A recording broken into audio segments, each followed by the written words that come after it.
Right, so I'll just wait a few moments to let everyone into the room. Yep. You're done well, Beck. Not long now. She's quite the experience. Okay, they're all coming in. I'll just give a few more seconds to allow everyone in. Yep. Running a little bit behind time, but that's okay. Yep, that's fine.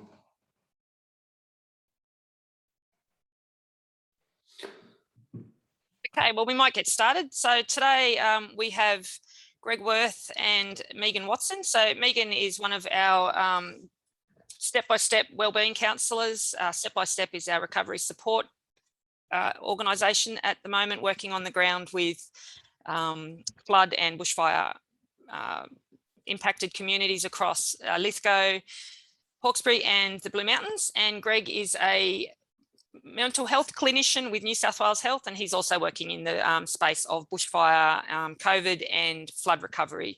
So I will put it across to you, Megan and Greg. If there's any questions, again, as previously, put it into the Q&A box and we'll have a look at it through the session or get to it at the end of the session. Thank you very much for being here, Greg and Megan. Thanks, Beck. Thanks for the introduction, and thank you for putting on the expo, and to the council as well for having the Get Ready Expo available to people. Hi, my name's Greg Worth. I'm a bushfire / disaster recovery clinician working for the Blue Mountains Local Health District.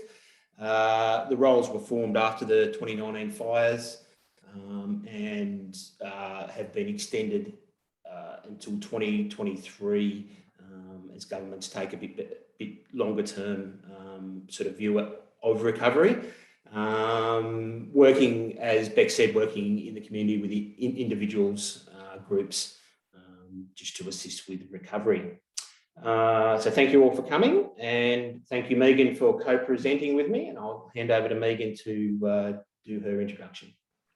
Hi, thank you for coming in on this session. We hope that you'll get something really worthwhile from it. We're excited about it. Hey, Greg. So I'm the Wellbeing Counsellor for the Blue Mountains, and as Beck said, we have been appointed to help people with their emotional health, and so offer counselling, free counselling to people, and also just any emotional support. Part of our role is that we can come to your home or to a place that you prefer to meet, and it's not time limited. And so that's our goal, to support step-by-step program. Some of you would know some of our steppers, and we are just moving on to the wellbeing side of it as well. So thank you for coming today. Great, thanks, Megan. So look, we might get started, but before I do, I would like to acknowledge the Dari, Gundungurra and Wiradjuri people, the traditional custodians of this land, and I pay my respects to their elders, past, present and emerging. I also extend that respect to any Aboriginal people who are here with us today. Okay, so just a bit of background, no news flashes here, but natural disasters and the COVID pandemic have presented Australian communities with significant challenges in recent times, not least of which to their mental health and mental wellbeing. Bit of a local context, so Lithgow in the Mountains and Hawkesbury have been affected by the following events, which I'm sure everyone's aware of: the 2019 fires, the 2020 flood events, and from 2020, the ongoing pandemic and all the associated disruption to services, economic instability, and just having to learn ways of doing things. This presentation will look at the concept of post-traumatic growth, which is a reasonably new sort of concept that's coming into disaster recovery, and how it relates to natural disasters specifically and community-wide challenges. So before we go on to that, just a bit of a step back. So post-traumatic stress is, so when you're talking about that, you're talking about stress experienced as a result of an event such as a fire or a natural disaster. It's a common, normal, completely unavoidable response to these sorts of challenges. You know, a fire is a stressful event, so people are going to experience stress from that.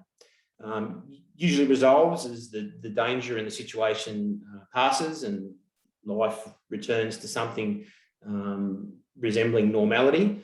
And you know, people normally transition out of that stress state.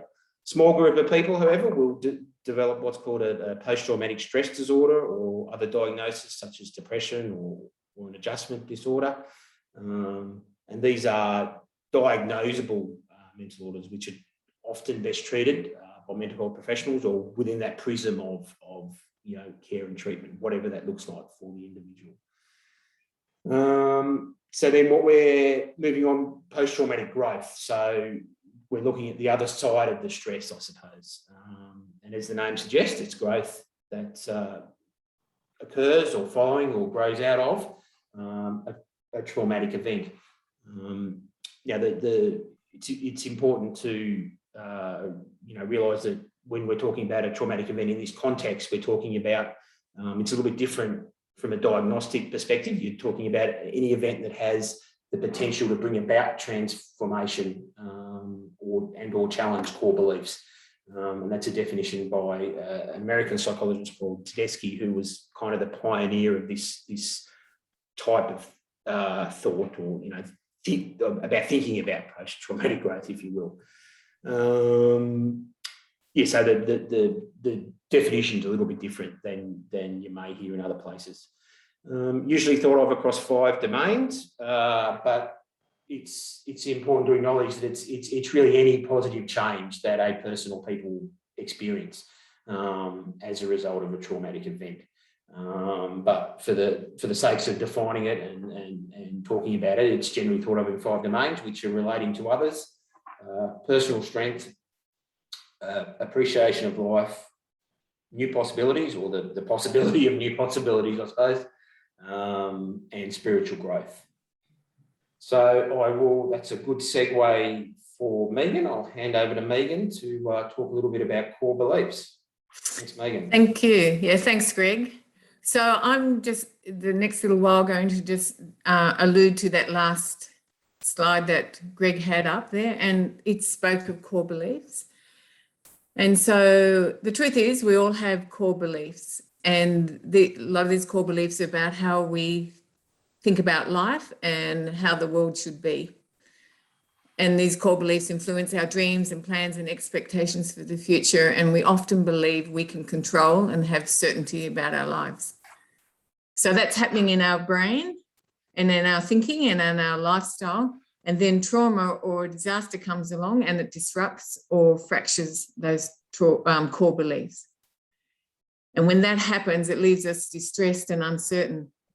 And we might find ourselves evaluating our core beliefs and needing to form new ones.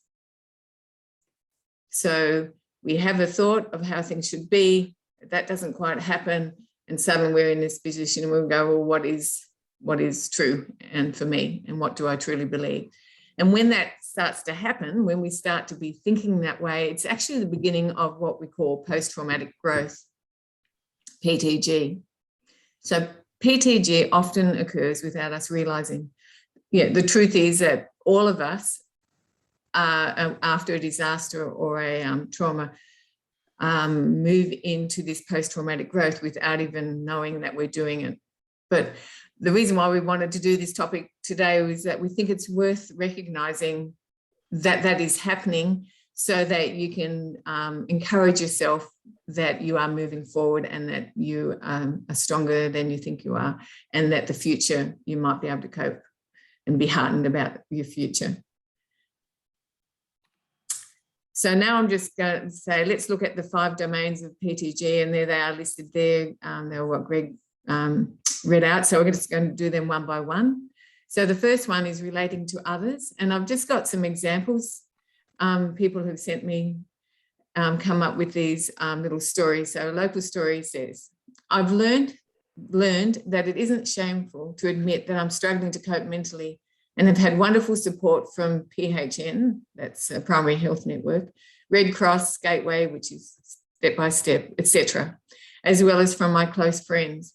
I attended meditation sessions run by Red Cross, which whilst it was very emotional for me, it helped me enormously.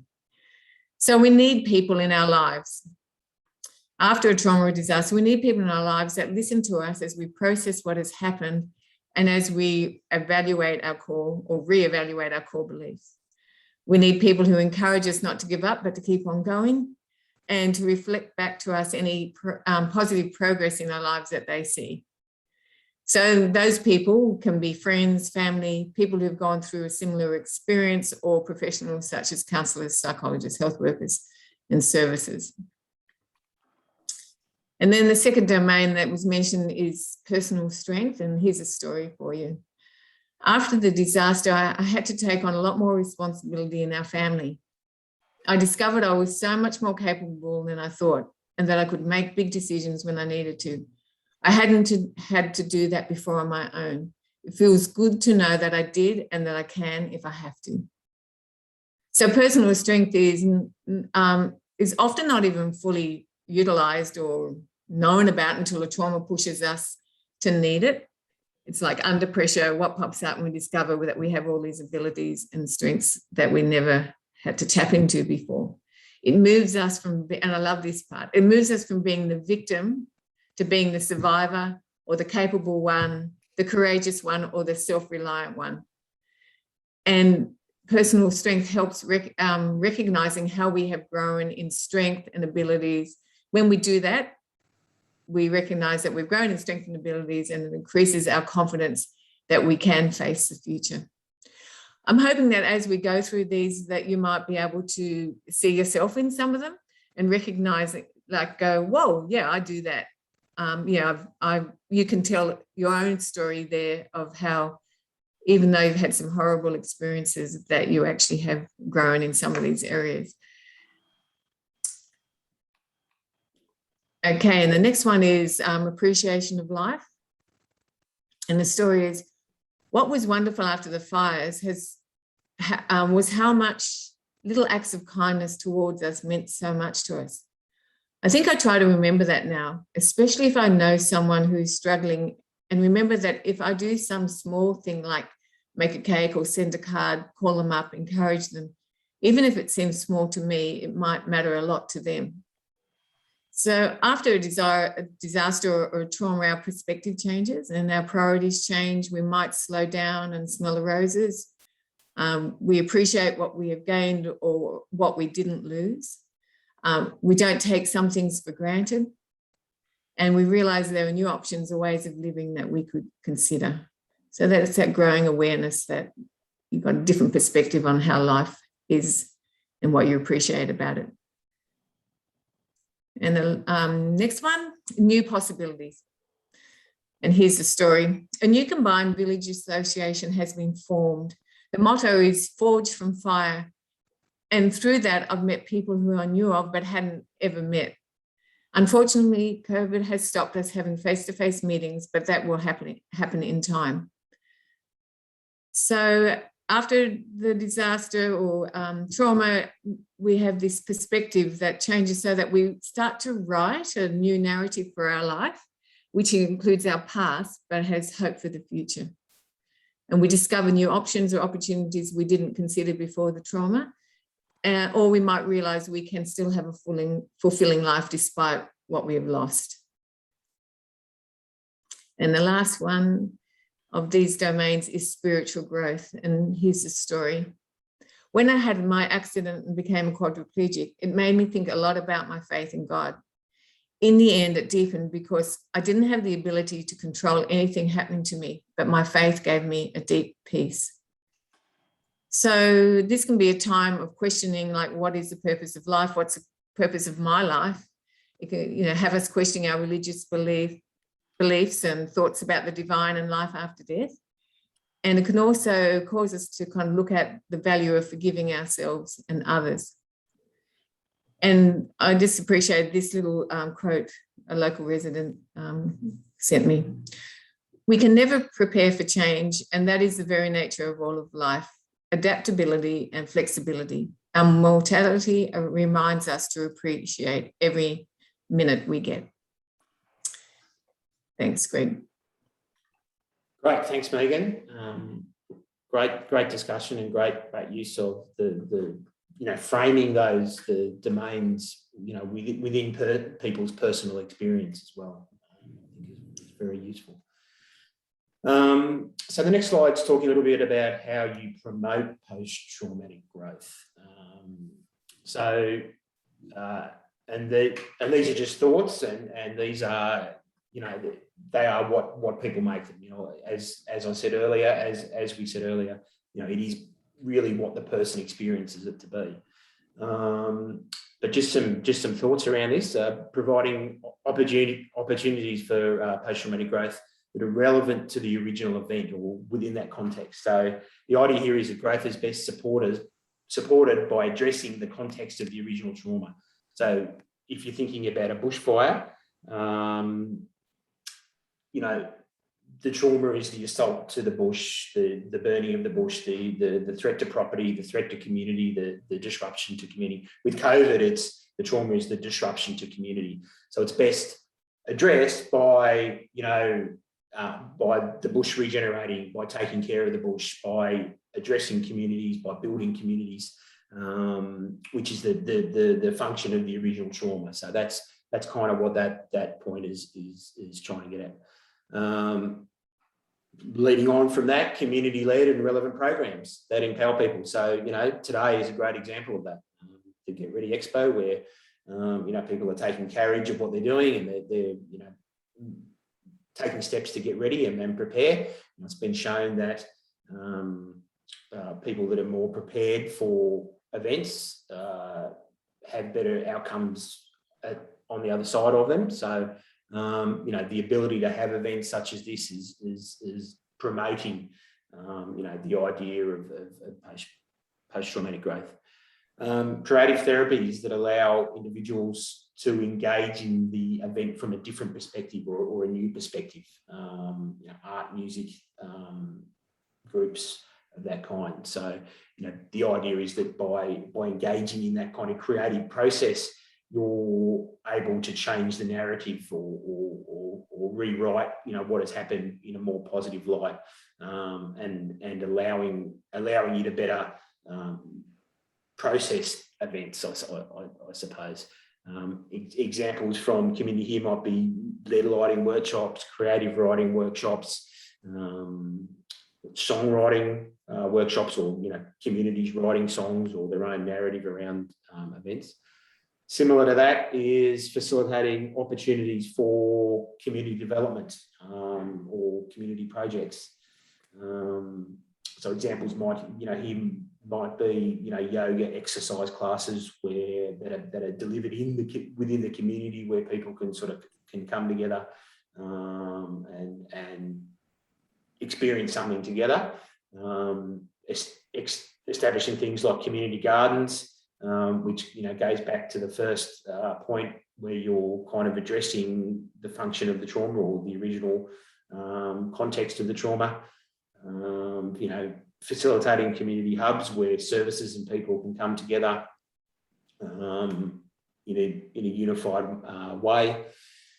Providing services in the community that walk with people and organise follow-up and interventions as required. So that's kind of what myself and Megan's roles are about. We're embedded in the community, available to people, available to organisations, and focusing on the issues from within the community, rather than people having to go out to focus on their their health and wellbeing. We're sort of within the community to work on that, and looking for people who may not be progressing with their growth. So that's about again being in community and then trying to get services or adapting services that are relevant to those people from the community. So from the context of where the trauma has come from. So as I said, they're just some thoughts about that. It is, but what the person says it is what the person experiences to be, and or communities experience them to be. I think Megan's got some more stories to go on with there. Yeah, so we'll kind of wrap it up with this. And just before I tell these stories, yeah, like I said before, it's valuable to stop and look at your own experience and to take note of where you think there's post-traumatic growth. It's a fancy word, but it really is, what have I changed or grown in despite this being a terrible thing that's happened or a difficult thing that's happened. So just encourage you to do that and take heart in that. So here's a couple more stories and we'll go from there. Through the Blue Mountains Mayoral Relief Fund, which was offered to bushfire affected communities, I now have a new friend whose community association is holding that money for our little village.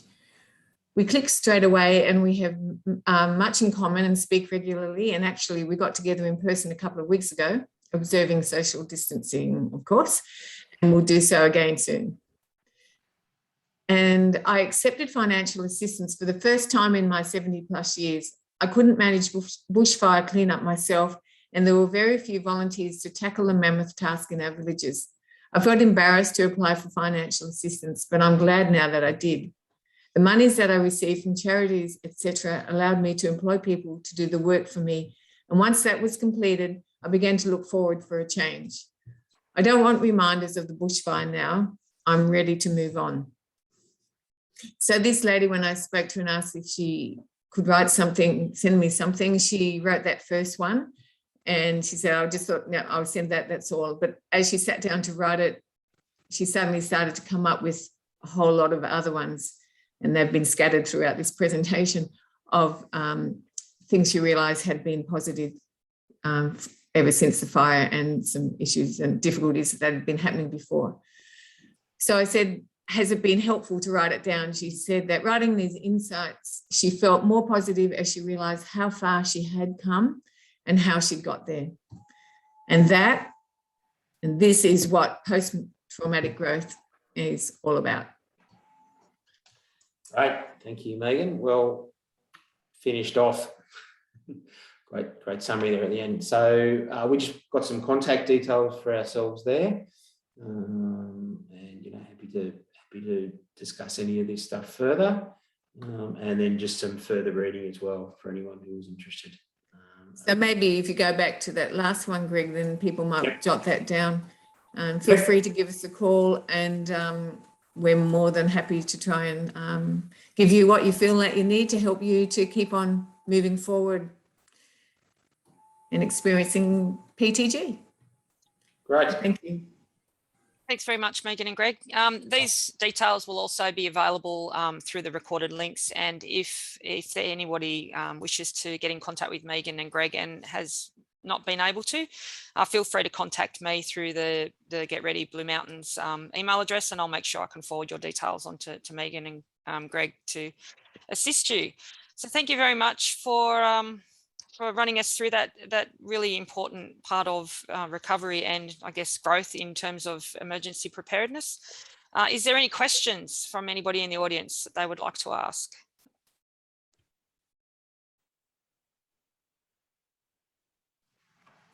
I think you've covered it all. Doesn't look like there's any come through. Very detailed.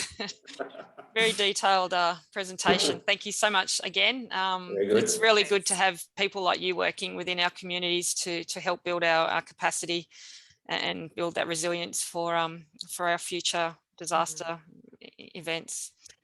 Right. So if there's no more questions, I'll let you go with that. We've got a few more minutes, so we might be able to start up the other session, and I'll catch you all in the next room. Thank you very much. Great. Thank you. Thanks so much. Bye. Hold on, we do have one question just come in. Oh, here we go. Oh, hold on. Linda said it was a very interesting talk. Thank you. So, yep, thank you very much, Linda. It was definitely an interesting talk, and something that I guess we haven't really delved too much into over the last few years. It's starting to much more find its place where it needs to be within emergency preparedness. So, thank you again. Great. Wonderful. Thanks, Linda. Thank you. Bye. Cheers.